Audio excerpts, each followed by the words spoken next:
അമൃതവേണി ലൈസ് കിറ്റ് presents daily news പ്രഭാത വാർത്തകൾ powered by Pulimoottil silks KSFE in association with Joy Alukkas. ഇത്തവണ ഫസ്റ്റ് അടിക്കില്ലേ നമ്മള്?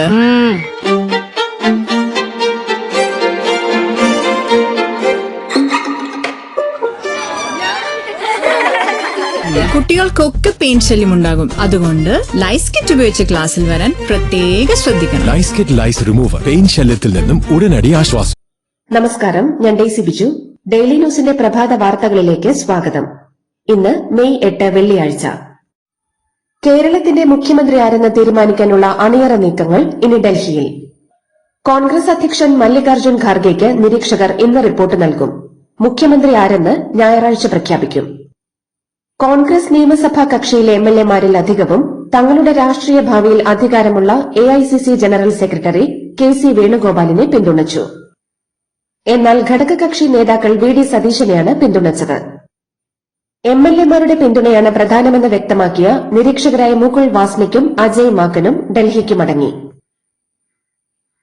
അരാജക അരാഷ്ട്രീയ സ്വഭാവമുള്ള ചില കേന്ദ്രങ്ങളുടെ തെറ്റായ പ്രചരണത്തിൽ ചിലർ കുടുങ്ങിയതാണ് LDF-ന്റെ പരാജയ കാരണമെന്നും വസ്തുതകൾ അവരെ ബോധ്യപ്പെടുത്താൻ ശ്രമിക്കുമെന്നും പിണറായി വിജയൻ 4 ദിവസത്തെ മൌനത്തിനു ശേഷം പുറത്തുവിട്ട വാർത്താക്കുറിപ്പിലാണ് ഈ പ്രതികരണം. തെരഞ്ഞെടുപ്പ് ഫലം പരിശോധിക്കാനും എല്ലാ സഖാക്കളുടെയും അഭിപ്രായങ്ങൾ കേൾക്കാനും LDF തീരുമാനിച്ചു. എല്ലാവരുടെയും അഭിപ്രായങ്ങളും വിമർശനങ്ങളും പരിശോധിക്കും. ജനവിധിയെ ആദരവോടെ സ്വീകരിക്കുന്നു. ശക്തമായ പ്രതിപക്ഷമായി മുന്നോട്ടു പോകുമെന്നും പിണറായി വിജയൻ. ബംഗാളിൽ തെരഞ്ഞെടുപ്പിൽ തോറ്റിട്ടും രാജിവെക്കാൻ വിസമ്മതിച്ച മമതാ ബാനർജി സർക്കാരിനെയും നിയമസഭയെയും ഗവർണർ പിരിച്ചുവിട്ടു. നിയമസഭയുടെ കാലാവധി കഴിഞ്ഞതിനാലാണ് നടപടിയെന്ന് ഗവർണർ. ഇതേസമയം സംസ്ഥാനത്ത് വ്യാപകമായ അക്രമങ്ങൾ റിപ്പോർട്ട് ചെയ്യപ്പെടുന്നു. BJP സർക്കാർ നാളെ സത്യപ്രതിജ്ഞ ചെയ്യും. കോൺഗ്രസിലെ മുഖ്യമന്ത്രി ചർച്ചയിൽ ജനവികാരം VD സതീശൻ അനുകൂലമാണെന്ന് AICC നിരീക്ഷകരെ അറിയിച്ച് മുസ്ലിം ലീഗ് നേതൃത്വം. സതീശന്റെ നേതൃത്വത്തിലുള്ള പ്രവർത്തനത്തിനാണ് ജനം വോട്ട് ചെയ്തതെന്നും ഇക്കാര്യം പരിഗണിച്ച് തീരുമാനമെടുക്കണമെന്നും ലീഗ് നേതൃത്വം ആവശ്യപ്പെട്ടു. സിറ്റിംഗ് MLA-യെ മുഖ്യമന്ത്രിയാക്കണമെന്ന് കേരള കോൺഗ്രസ് ജോസഫ് വിഭാഗം AICC നിരീക്ഷകരെ അറിയിച്ചു. കേരളത്തിന്റെ പൊതുവികാരം കണക്കിലെടുത്തുള്ള തീരുമാനം വേണമെന്നും PJ ജോസഫ് ആവശ്യപ്പെട്ടു.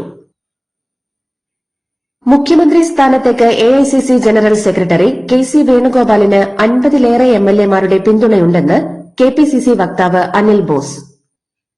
MLA-മാരുടെ ഭൂരിപക്ഷമുണ്ടെങ്കിൽ KC വേണുഗോപാൽ അല്ലാതെ ആരാണ് മുഖ്യമന്ത്രിയാകേണ്ടതെന്ന് അദ്ദേഹം ചോദിച്ചു.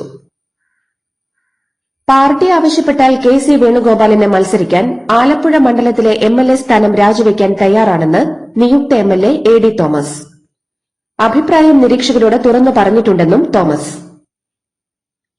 മുസ്ലിം ലീഗിന് വിദ്യാഭ്യാസ വകുപ്പ് നൽകരുതെന്ന് BJP നേതാവും നിയുക്ത MLA-യുമായ V മുരളീധരൻ. വിദ്യാഭ്യാസ വകുപ്പ് ലീഗിന് നൽകിയാൽ വർഗീയ താൽപര്യങ്ങൾക്കായി ദുരുപയോഗിക്കപ്പെടുമെന്നും മുരളീധരൻ. പിണറായി വിജയന് പ്രതിപക്ഷ നേതാവാകാൻ പേടിയുണ്ടെങ്കിൽ ഭാഷാ ഇൻസ്റ്റിറ്റ്യൂട്ടിൽ ജോലി നൽകാൻ ചിലപ്പോൾ UDF സർക്കാർ തയ്യാറായേക്കുമെന്ന് പരിഹസിച്ച് നടൻ ജോയ് മാത്യു. പിണറായി മലയാള ഭാഷാ പ്രയോഗത്തിലും ഭാഷാ ശൈലിക്കും നൽകിയ സംഭാവനകളെയും മുൻനിർത്തിയാകും നിയമനമെന്നും ജോയ് മാത്യു ഫേസ്ബുക്കിൽ കുറിച്ചു.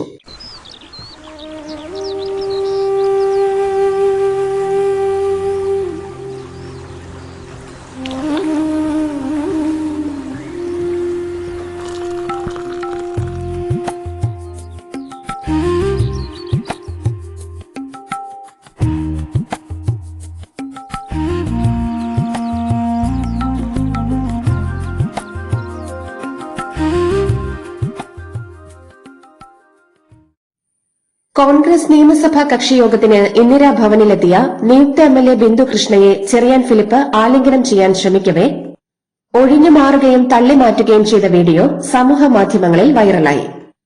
ആദ്യം ഒഴിഞ്ഞു മാറിയിട്ടും വീണ്ടും ആലിംഗനത്തിന് ശ്രമിച്ചപ്പോൾ ബിന്ദു കൃഷ്ണ തള്ളിമാറ്റിയതും കൈകൾ കൂപ്പിയതുമായ ദൃശ്യങ്ങളാണ് വൈറലായത്. കനത്ത മഴ പെയ്തതോടെ വയനാട്ടിലെ ഉരുൾപൊട്ടൽ ദുരിതബാധിതർക്ക് സർക്കാർ നിർമ്മിച്ച ടൌൺഷിപ്പിലെ 10 വീടുകളിലേക്ക് ചെളി ഒലിച്ചുകയറി. ലോഡ് കണക്കിന് ചെളിയാണ് ഒറ്റ മഴയിൽ ഒലിച്ചു വന്നത്. മിനിറ്റുകൾ കൊണ്ട് വീട്ടുപരിസരം ചെളിക്കുണ്ടായി. വേനൽ മഴയിൽ ഇതാണ് സ്ഥിതിയെങ്കിൽ മഴക്കാലത്ത് എന്തായിരിക്കും അവസ്ഥയെന്ന് വീട്ടുടമകൾ. നടനും ബിഗ് ബോസ് താരവുമായ ഷിയാസ് കരീമിന്റെ മുൻകൂർ ജാമ്യാപേക്ഷ എറണാകുളം ജില്ലാ കോടതി തള്ളി. കോഴിക്കോട് കോടതിയിൽ അപേക്ഷ നൽകാനാണ് നിർദ്ദേശം. പ്രണയം നടിച്ച് സാമ്പത്തികമായും ലൈംഗികമായും ചൂഷണം ചെയ്തെന്നാണ് കോഴിക്കോട് സ്വദേശിയായ യുവതിയുടെ പരാതി. തമിഴ്നാട്ടിൽ സിപിഎം, സിപിഐ, വിസികെ എന്നീ പാർട്ടികൾക്ക് മന്ത്രിസ്ഥാനങ്ങൾ വാഗ്ദാനം ചെയ്ത് വിജയ്. 118 എംഎൽഎമാർ ഒപ്പിട്ട കത്തില്ലാതെ സത്യപ്രതിജ്ഞ അനുവദിക്കില്ലെന്ന് ഗവർണർ രാജേന്ദ്ര അർലേക്കർ കടുപ്പിച്ചതോടെ പിന്തുണ തേടി ടിവികെ നേതാക്കൾ രാഷ്ട്രീയ പാർട്ടികളുടെ ഓഫീസുകളിലെത്തി. തമിഴ്നാട് നിയമസഭാ തെരഞ്ഞെടുപ്പിൽ ഏറ്റവും വലിയ ഒറ്റകക്ഷിയായ വിജയിന്റെ ടിവികെയെ മന്ത്രിസഭ രൂപീകരിക്കാൻ അനുമതി നൽകാത്ത ഗവർണറുടെ നടപടി ജനാധിപത്യ വിരുദ്ധമാണെന്ന് ഡിഎംകെ ഉൾപ്പെടെയുള്ള പാർട്ടികൾ. സർക്കാർ രൂപീകരിക്കാൻ വിജയിനെ അനുവദിക്കണമെന്ന് ഡിഎംകെ, എംഎൻഎം, വിസികെ, സിപിഐ എന്നീ പാർട്ടികൾ ആവശ്യപ്പെട്ടു. ടിവികെ നേതാവ് വിജയെ സർക്കാർ രൂപീകരിക്കാൻ ക്ഷണിക്കണമെന്ന് സിപിഎം തമിഴ്നാട് ഘടകം ആവശ്യപ്പെട്ടു. ഡിഎംകെ കോൺഗ്രസ് സഖ്യം പിരിഞ്ഞെന്ന് ഡിഎംകെ. നടൻ വിജയുടെ തമിഴക വെട്രി കഴകവുമായി ചേർന്ന് സർക്കാർ രൂപീകരിക്കാനുള്ള കോൺഗ്രസ് തീരുമാനത്തിന് പിറകെ ദേശീയ തലത്തിലുള്ള ഇന്ത്യ മുന്നണി തന്നെ ഇല്ലാതായെന്ന് ഡിഎംകെ പ്രഖ്യാപിച്ചു. മഹാരാഷ്ട്ര നാസിക്കിലെ ടാറ്റ കൺസൾട്ടൻസി സർവീസസിലെ ലൈംഗികാതിക്രമ നിർബന്ധിത മതപരിവർത്തന കേസിൽ പ്രതിയായ എച്ച്ആർ മാനേജർ നിദ ഖാൻ അറസ്റ്റിൽ. 25 ദിവസമായി ഒളിവിലായിരുന്ന ഇവരെ ഛത്രപതി സാംബാജി നഗറിൽ നിന്നാണ് പിടികൂടിയത്. ഗർഭിണിയായതിനാൽ മുൻകൂർ ജാമ്യം വേണമെന്ന നിദ ഖാന്റെ ഹർജി കോടതി തള്ളിയിരുന്നു. ഡൽഹിയിലേക്കുള്ള ഇൻഡിഗോ വിമാനത്തിൽ ടിഎംസി എംപി മഹുവ മൊയ്ത്രയെ 5 പുരുഷന്മാർ മുദ്രാവാക്യം വിളിച്ച് ആക്രമിക്കാൻ ശ്രമിച്ചു. തനിക്കു നേരെ ചോർ ചോർ, ടിഎംസി ചോർ, ജയ് ശ്രീറാം തുടങ്ങിയ മുദ്രാവാക്യങ്ങൾ വിളിച്ച് ഉപദ്രവിച്ചെന്നാണ് പരാതി. പാർലമെന്ററി പ്രതിരോധ സ്റ്റാൻഡിംഗ് കമ്മിറ്റി യോഗത്തിൽ പങ്കെടുക്കാൻ കൊൽക്കത്തയിൽ നിന്ന് ഡൽഹിയിലേക്ക് പോകവെയാണ് സംഭവം.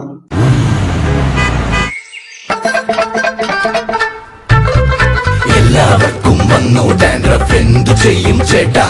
പേടിക്കണ്ട, ഇവിടുണ്ടല്ലോ ഡാൻഡ്രോക്കിൻ ഓയിൽ. ഉടനടി മാറും താരൻ, ഉപയോഗിക്കൂ വേഗം. Amrutweni Dandruff, the ultimate dandruff solution. പശ്ചിമ ബംഗാൾ തെരഞ്ഞെടുപ്പിൽ തൃണമൂൽ കോൺഗ്രസ് തോറ്റിട്ടില്ലെന്നും വളരെ പ്രശംസനീയമായ പോരാട്ടമാണ് നടത്തിയതെന്നും സമാജ്വാദി പാർട്ടി നേതാവ് അഖിലേഷ് യാദവ്. തൃണമൂൽ പാർട്ടി അധ്യക്ഷ മമതാ ബാനർജിയുമായി കൂടിക്കാഴ്ച നടത്തിയ ശേഷമാണ് ഇങ്ങനെ പ്രതികരിച്ചത്. മമതാ ബാനർജിയുടെ അനന്തരവൻ അഭിഷേക് ബാനർജിയും കൂടിക്കാഴ്ചയിൽ പങ്കെടുത്തു. ഉത്തർപ്രദേശിലെ ഹാമിർപൂർ ജില്ലയിൽ യമുന നദിയിൽ 9 യാത്രക്കാരുമായി സഞ്ചരിച്ച ബോട്ട് മുങ്ങി 3 പേർ മരിച്ചു. കാണാതായ 3 പേർക്കായുള്ള തിരച്ചിൽ തുടരുകയാണ്. 3 പേർ നീന്തി രക്ഷപ്പെട്ടു. ഒരു സ്ത്രീയുടെയും 2 കുട്ടികളുടെയും മൃതദേഹമാണ് കണ്ടെത്തിയത്. 3 കുട്ടികളെയാണ് കണ്ടെത്താനുള്ളത്. മധ്യപ്രദേശിലെ സത്നയിലെ ഒരു വനിതാ ജയിൽ ഉദ്യോഗസ്ഥ കൊലക്കേസിൽ ജീവപര്യന്തം തടവനുഭവിച്ച മുൻ തടവുകാരനെ വിവാഹം കഴിച്ചു. സത്ന സെൻട്രൽ ജയിലിലെ അസിസ്റ്റന്റ് സൂപ്രണ്ടായ ഫിറോസ ഖാത്തൂണാണ് കൊലക്കേസിൽ ശിക്ഷിക്കപ്പെട്ട ധർമ്മേന്ദ്ര സിംഗിനെ വിവാഹം കഴിച്ചത്. ജയിലിൽ ആരംഭിച്ച ബന്ധം ഒടുവിൽ വിവാഹത്തിൽ കലാശിക്കുകയായിരുന്നു. മുംബൈയിൽ ഒരു കുടുംബത്തിലെ 4 പേരുടെ മരണത്തിന് കാരണമായത് തണ്ണിമത്തനോ ഭക്ഷ്യവിഷബാധയോ അല്ലെന്നും മറിച്ച് തണ്ണിമത്തനടക്കമുള്ള പഴങ്ങളിലൂടെ ശരീരത്തിലെത്തിയ എലിവിഷമാണെന്നും ഫോറൻസിക് റിപ്പോർട്ട്. ഹോർമുസ് കടലിടുക്കിൽ ഇറാൻ ടാങ്കറിനു നേരെ യുഎസ് സൈന്യം ആക്രമണം നടത്തി. ഇറാനിലെ ക്വേഷം തുറമുഖത്തും ബന്ദർ അബ്ബാസ് തുറമുഖത്തുമായാണ് യുഎസ് സൈന്യത്തിന്റെ ആക്രമണമുണ്ടായത്. 2 ഡ്രോണുകളെ ഇറാൻ സൈന്യം വെടിവെച്ചിട്ടു. ചൈനീസ് മുൻ പ്രതിരോധ മന്ത്രിമാരായ വേ ഫെംഗെയ്ക്കും ലീ ഷാങ് ഫുവിനും അഴിമതി കേസിൽ വധശിക്ഷ വിധിച്ചുകൊണ്ട് ഷീ ജിൻപിങ് സർക്കാർ. ലീ ഷാങ് ഫു വൻതുകകളും വിലപിടിപ്പുള്ള വസ്തുക്കളും കൈക്കൂലിയായി വാങ്ങിയെന്ന് അന്വേഷണ ഏജൻസികൾ കണ്ടെത്തിയിരുന്നു. ചരിത്രത്തിലെ ഏറ്റവും ഉയർന്ന ലാഭം കൈവരിച്ച എമിറേറ്റ്സ് ഗ്രൂപ്പ് 1.3 ലക്ഷത്തിലധികം ജീവനക്കാർക്ക് 20 ആഴ്ചത്തെ ശമ്പളം ബോണസായി പ്രഖ്യാപിച്ചു.